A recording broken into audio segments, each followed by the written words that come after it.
welcome to Tax Advisory. I am Joanna Lam, partner of Tax Advisory in RSM Singapore. Previously, we covered the introduction of GST, which included a basic understanding of the supply and purchase pillars. Today, I'm excited to share insights on a topic that plays a crucial role in internationally active businesses: transfer pricing. Whether you are part of a small or large company, understanding transfer pricing is essential wherever there are cross-border transactions. It's not only about ensuring tax compliance, but also directly relevant to business expansion and operational efficiencies, helping to optimize global operations and drive sustainable growth. In this video, we will explore the fundamentals of transfer pricing. First, we will talk about what is transfer pricing. Then, what constitutes a related party relationship in Singapore. Last, we will share what is the arm's length principle. Let's dive into the details and see how these principles apply to everyday business transactions. Transfer pricing refers to the rules and methods for pricing transactions between related parties. Such transactions can be sale or purchase of goods, provision of services, borrowing or lending of money, use or transfer of intangibles, etc. When related parties transact with each other, their pricing may not reflect market conditions due to a lack of independence in their commercial and financial relations. As a result, their profits and tax liabilities may be distorted, especially when they are located in different jurisdictions with different tax rates. This creates concern that the related parties may not be paying their fair share of tax and are able to derive a tax advantage as a group. To ensure taxpayers transact with their related parties at pricing that reflects independent pricing, the IRS applies the internationally endorsed arm's length principle. In the earlier session, we mentioned about related parties. So what constitutes this related party relationship?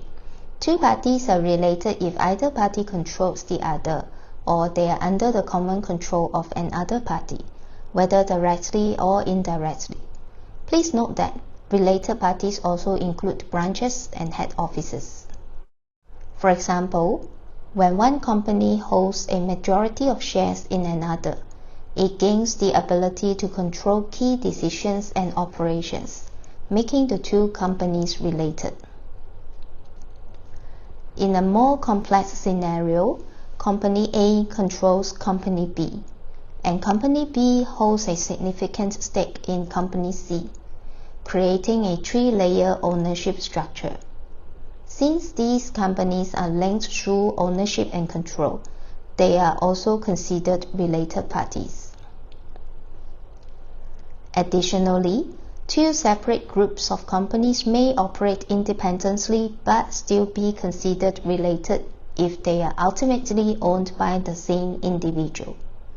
That is because the same individual can exercise management and control over entities within both groups, establishing related party relationship between the companies.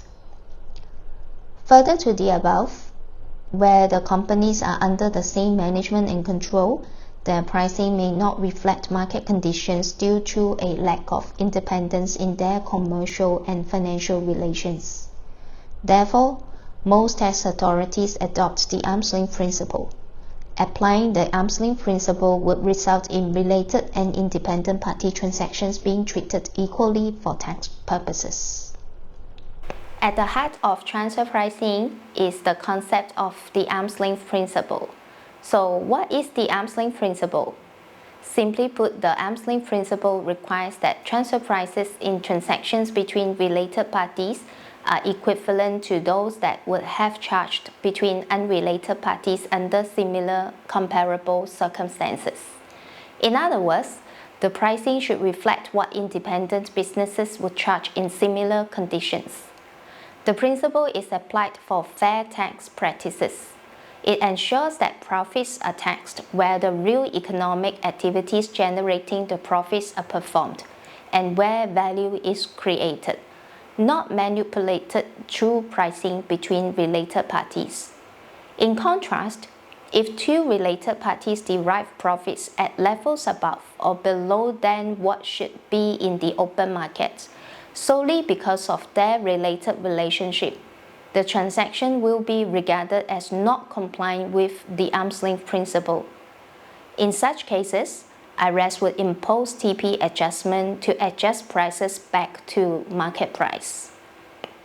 Therefore, the gist of the arm's length principle is to ensure the related party prices reflect what independent businesses would charge under similar conditions and circumstances.